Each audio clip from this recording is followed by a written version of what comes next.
Hello, everybody, and welcome to yet another edition of the Milledgeville Spotlight. I'm your host, Jack Ellis. Glad to have you with us this week.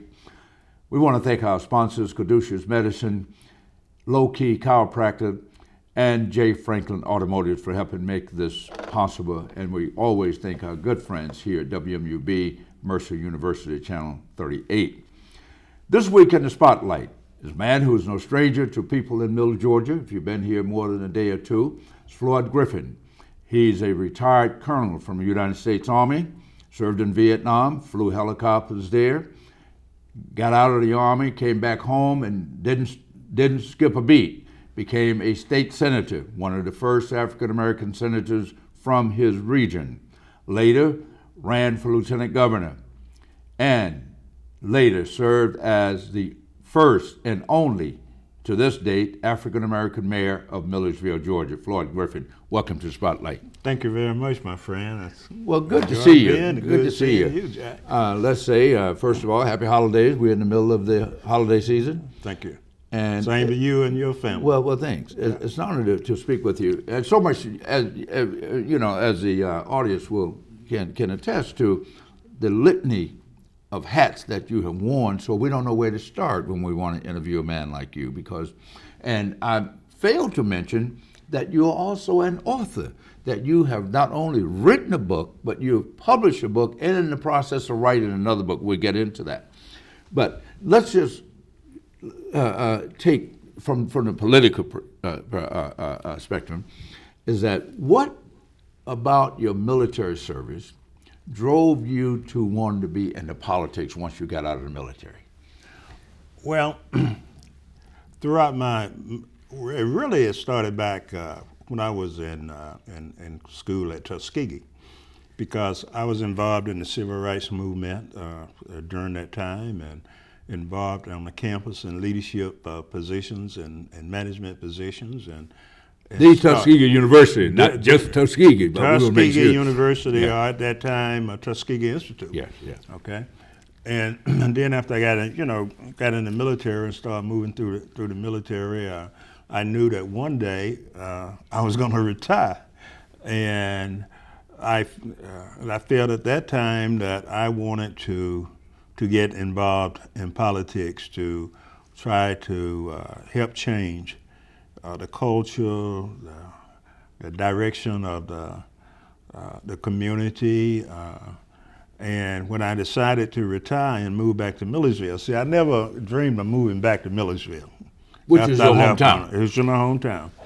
After I left going off to college, I said I never wanted to move back to Milledgeville, so you should never say never. But the Lord directed me back there to our family business, which is our funeral service, Slater's Funeral Home.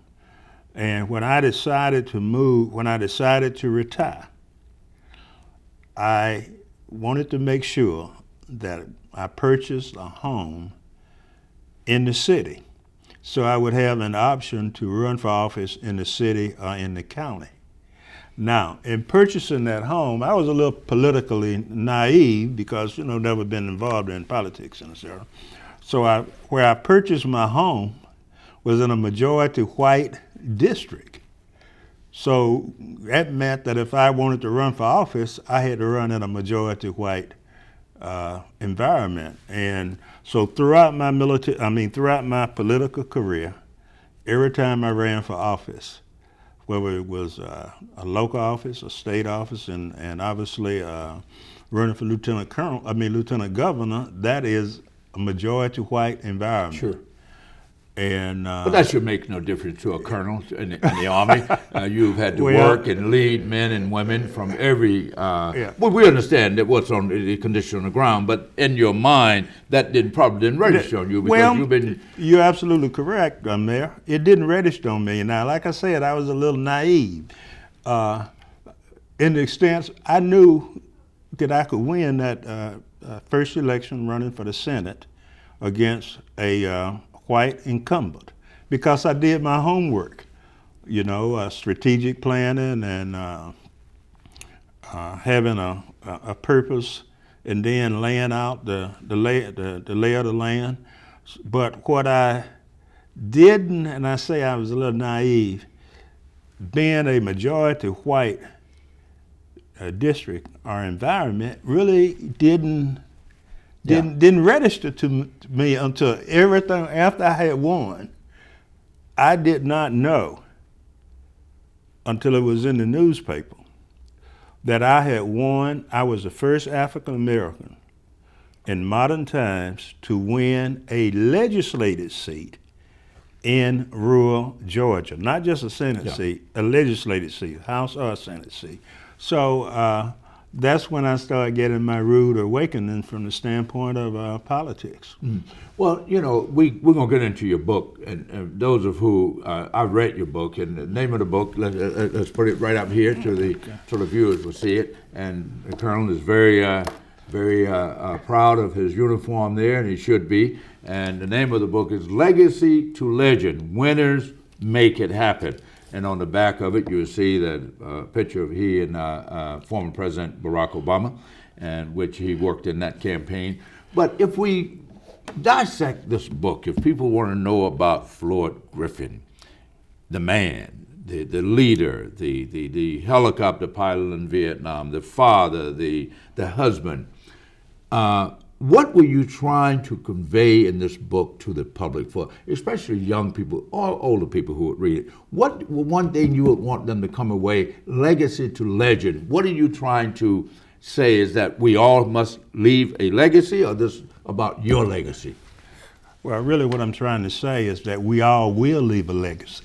Yeah. Okay? So the question is, what kind of legacy do you want to leave? All right? But this book, which is my autobiography, covers from infant all the way up to publishing date, which was in 2009. So it's a gamut of my whole career, from the segregated years in Milledgeville when I was growing up in high school, and then moving on down to Tuskegee Institute University now, getting involved in the civil rights movement, being in the ROTC program, and being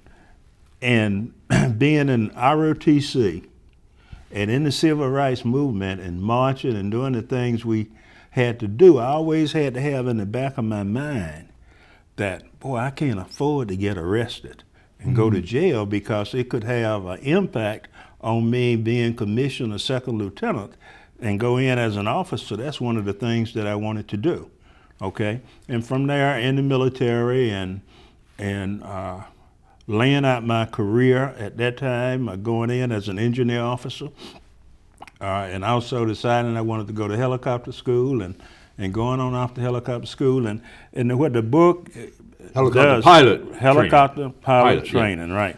And what I tried to do in the book is also talk about the ups and downs of being an African American going through life up until the book was published, because in each one of those segments, the military, there were some challenges there to continue to move up the rank to a full colonel. Yeah, but obviously this book is, I read it, it's about leadership. Leadership runs throughout it, that you have been in leadership positions at almost every level, from, as you said, from second lieutenant right up to a colonel, and obviously being a mayor, and that you, executive leadership, legislators, you're one of 50. Right. And I just got through reading, not just got through reading, I'm in the process of reading General McChrys's book, who was the 4-star general that President Obama fired, was in charge of Afghanistan. But he speaks about leadership in a way a little different than what I had been exposed to as a senior non-commissioned officer in the Army. And your approach to leadership, as I read your book and how you manage your city, I was watching from afar. Is there any such thing as modern leadership? Is there anything different? I mean, leadership is leadership. Leadership is be in the military or civilian. A lot of people say, don't hire a full colonel, don't hire a general, because they're rigid in their thinking. But he said just the opposite. General McChrystal. Right. Well, I haven't read the book yet, but basically what you're saying is somewhat of my thinking also. Leadership is leadership. Okay? Now, how you approach leadership over the span of life is no different than life. There are things changing, and you have to change with the time. But the basics of leadership is the same. When I was a colonel, when I was an officer, when I was the mayor, when I the senator, ran my business, and et cetera. So nothing changed. It's just the time and the people. You know, one of the biggest transition, or the largest transition I had was transferring from the military to civilian life, and you probably, went through the same thing, because in the military, it was easier to gain trust and confidence in people, and they would return that trust and confidence. Mm-hmm. Your word was your bond. Mm-hmm. And when I got out into the civilian world, that's a whole different. You mean it's not that honesty, it's not that type of respect given in the civilian as opposed to the military? Absolutely. Absolutely. That was my impression. Well, one thing about the military leadership, you'd have to admit, one difference that I found, because it's about respect. I mean, leaders must have the respect to the people they're going to lead in order to get. And that leadership, that respect goes up and down the chain of command and the line of responsibilities. Yeah. Okay. So, to a young person sitting listening at a Floyd Griffin, who's now, as we both are, we've got now 3 probably, maybe. We have 10. That's but right. Listen to you, a young person, man or woman, young woman, a man in college. We here at Mercer University, broadcasting throughout the Milledgeville area, a lot of universities. What would be one thing you want them to take away from your journey that maybe not necessarily guaranteed your success, but you've had the success? What's one thing that you want them to latch on to as young leaders as they move, whether they're going to the military, whether they're going to be in politics, or whether they're going to go in the civilian world to run a corporation that you ran, like a company that you ran? Set goals. Have a purpose in life. Now, that purpose can change along the way to some degree, but set goals.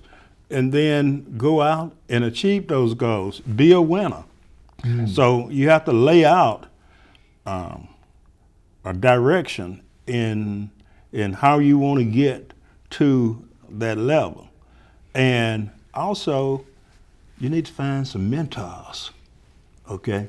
Very important, because it's very difficult to be successful in your chosen field if you don't have someone who has gone through that before, who's willing to help you move up the line. Now, that's pretty difficult to find, because there's a lot of jealousy and envy, and professional jealousy and envy and personal and so forth. But you got to try to find that person or persons. And you don't want too many. It's just like friends.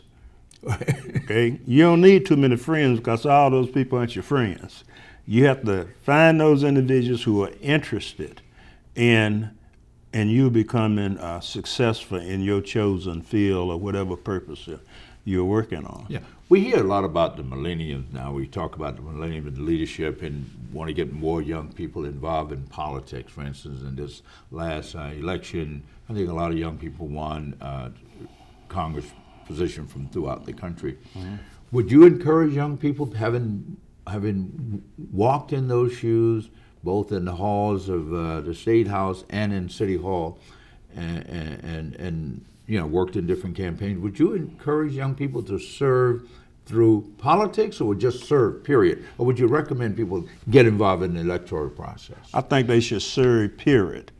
Number one, serve, period, in the area that they feel comfortable in the direction that they can give back.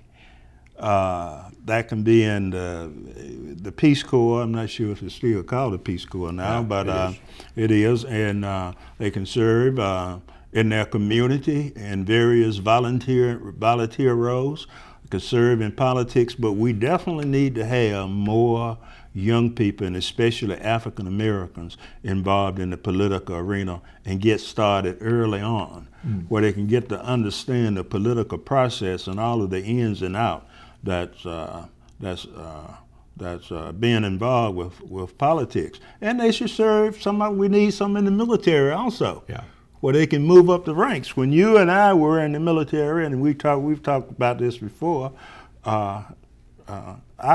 it's important to see someone look like you in high position. Well, in high position. I was a major, right at the lieutenant colonel, before I even worked for a black general officer. And that was it even really seen one up 15, close. 20 years. Yeah, that's right. But getting back to politics and race, you brought this up. We just got through with a very contentious race. Race in both ways. It was a political race, but also race was throughout it. Yes. Throughout the campaign with Stacey Abrams and Brian Kemp. So if a young person sits back and see how much this young woman put out, how qualified she was, Yale law grad, did all the right things, checked all the boxes, but yet when it came down to it, the white female vote still went 79% to the other candidate. Would that be discouraging to a young person to say, as long as, even though you said when you were naive enough to run in a predominantly white district and got elected, but we're still divided when it comes to why is it that you feel that statewide more white voters won't vote for a solidly qualified, no one wants anyone to vote for a disqualified person, unqualified, no matter what race, but clearly a qualified person. Do you think it's race, or just they feel comfortable with the status quo? What would you? I think it's all of the above, but I still don't think that our white counterparts are ready to accept an African American female, in this case was Stacey, being the governor of Georgia. So you think she had two strikes? So you're saying that in your opinion, she's a female and a black female. She had two strikes against her, and she was a Democrat. Right, and reverse it. A black and a female, not a female and a Democrat and a red state. But it take people but she was like close though. Yeah, well, she was But no close, cigars. but close is not close enough. You got to win. But the bottom line is that it take people like Stacey to step out there to try to break that glass ceiling for someone else. You know, I ran for lieutenant governor in 1998, and I should have at least been in the runoff. But there were people that looked like you and I that were in high places that could have helped me, did not. Okay, and that's why I came close, but not close enough to make the runoff. Well, what I heard about that race had nothing to do with your qualification. Everyone knew that Floyd Griffin is a qualified person. He is a graduate of the Tuskegee University. He rose to the rank of colonel. He had a distinguished military career. He ran a successful business. But they felt that you hadn't paid your dues. Well, in state politics. That's what I heard. Well, you know, I don't know what kind of dues they want you to pay. You go to Vietnam, you prepared to give your life. I don't know what dues. Well, but you know, that's part of life, and that's part of the jealousy and the envy, and so forth. Why didn't? Okay, let me put it this way. The 1998 time frame was perfect for an African American, whether it was a male or female, to run for lieutenant governor and win that election, because the Democrats was in control, very much in control. There was at least two other African Americans, males. We sat around the table and talked about that, and they had more experience, at least political experience, than I had. And neither one of them told me, okay, Floyd, I consider. But if I decide not to run, you should run. Okay? But nobody stepped out there. It goes back to the dishonesty that you were talking about earlier in civilian life, people that tell you one thing And once you get back to your term as mayor, being the first African-American mayor, obviously I can relate that, having been the first and only African-American mayor of Macon. But here again, I'm looking from afar. There's some people that you thought were with you. Once you got power, they didn't appreciate you having power, and they tried to do everything in their power to usurp your power. Absolutely. And not only tried, they did it. They did it. Now here we are at that time, the city of Milledgeville. Not to have revisionist history, but I'm just trying to get people to understand how politics work. How it works. Yeah. Well, if you go back and look, and we're talking about Georgia now, we can go even further than that. Every time there's been a first African-American mayor, and we're talking about mayor now, they've caught hell. Okay? They try to change. You've been there, you know that. They try to change the form of government. Things that your counterpart, a predecessor, has done, you go in and try to do some of the same thing, or you want to tweak your staff to your satisfaction. You have people criticizing that, even your council. And it's tough being the first African-American. I look at Maynard Jackson and what he had up in Atlanta. But when you take a person like you should have been uniquely qualified to get through this kind of thing, because here again, given your background, you've had to soldier through some very difficult situations, So some of it, and I'm going to have him on next week, my chief operating officer used to tell me, he was a retired colonel too, Bill Son, he used to tell me when I talk, he says, just noise. It's noise, so don't pay attention to the noise. But sometimes it's difficult not to pay attention to the noise, especially when they're taking a knife out and trying to cut you. Well, that's right. Well, it's the noise.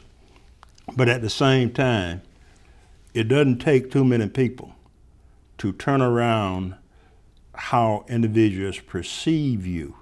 And it only takes a handful of people for you to lose a race when it's a close race. Okay, and when you have your own people. But governing, I'm talking about governing. Thing that you do best, having been a commander, so the mission is first. The mission is always out front. No matter what's going on, the mission is there.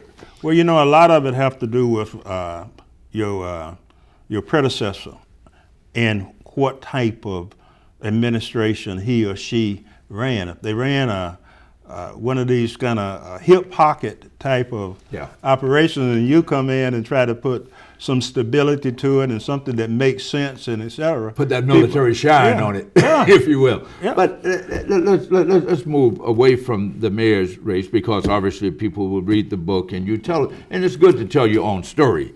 Because when you don't tell your own story, somebody else will tell it for you. That's one of the reasons I wrote that book, Mayor, and I'm still waiting for you to write your book. Because, see, the thing about it, historians are someone that's going to write their book about Macon. Yeah. They're going to talk about Jack Ellis. Yes. And they're going to put their spin on it. Yes. So my spin is in this book. Now, they can go and write whatever they want to. This book is in the Library of Congress. It's in the library in Milledgeville and everywhere else. So, that's my story. Yeah. Now, and it's a good story. It is. It's as American as they say is apple pie. A young man leaves Milledgeville, Georgia, at the height of the Jim Crow era, goes off to a place that Booker T. Washington made famous by taking to give me all of them, I'll educate them, and to go from there and to rise to the rank of colonel in the Army at a time, like you said, when it wasn't easy to do that. You didn't have mentors, and then to become mayor. So that's quite a legacy in itself and quite an accomplishment. And have you ever thought about teaching at universities or lecturing? I mean, that seems like you would have a lot to offer from that, especially a political science class or a history class or so forth. I know you taught military science when you were in the military. Right, and I taught at Georgia College also, and as an adjunct in management. I would see that. Right. But no, I am retired now. I'm doing some other things. You writing but I'm another not, book? Say again? You writing another book? Yeah. Now, why another book? What didn't you say in this book what more do you have to say? Well, I'm sure you have a lot more to say, but I mean, what did you say that wasn't in this book here? The book I'm writing is a book that the Lord put on my heart. Oh, okay. A spirit, not a spiritual book, but it's going to be religious. Somewhat religious. But the title of the book is Life 4 Quarters plus Overtime, and with the overtime being over 70. Okay, you know, and the Bible states, and I paraphrase that, you know, you have three scores and 10, which is 70 years, and by reason of strength. Well, we both are. Yeah. I'm 74. I'm into that overtime. Okay. So I fought writing this book for several years, and it kept coming back to me, and so I've decided to write the book. The book will be out sometime mid next year. It's going to be a good book. I look forward to it. I have a couple of experts that is helping me with the portions that I'm not that experienced with, and it's going to be good. Yeah, but that's one good thing about leaders. You know what you know, and know how to find someone to do what you don't know. How? That's right. And know what you don't know, and to know that you know that you don't know. But I would be remiss if I didn't talk about current politics, talking to a soldier, politician, businessman, community activist, community leader, so forth. What do you make of our current commander-in-chief? If you were today working in the Pentagon, other than saying you're military, you follow the orders of the commander-in-chief or your general officers, whomever, but what would you make of the order? What if he gave you the order, Colonel Floyd Griffin, you have to take 5,000 soldiers and go down to the southern border and shoot these little kids and mothers if you have to. What would be your framing? Well, you know, I go back to one of the standards in the military. You follow a lawful order, and one have to determine if that is a lawful order. I don't think it's a lawful order. And one of the things I can do is retire and not go and do that. If I fail. Well, resign or retire. Resign or retire. Okay. And if it's not a lawful order, I wouldn't do it. And I don't think that's a lawful order. Well, we have a 4-star sitting there. They call him Mad Dog. I think he's acting more like a lap dog now rather than a mad dog. Man, we're out of time. I've been given the warning that we have about 30 seconds left. And I got to have you back when you have the new book on. Yes. When the new book comes, I want to have you back. But thank you so much. Thank you, Mayor. For sitting in the spotlight, the Middle Georgia spotlight here. And I hope you're going to run for mayor again. Well, thank you so much. We've been speaking with Floyd Griffin, the former mayor of Milledgeville, Georgia, a retired Army colonel and just an overall community leader and a great asset to the Middle Georgia community. Until next week, I'm your host, Jack Ellis. Thank you so much for joining us. Goodbye.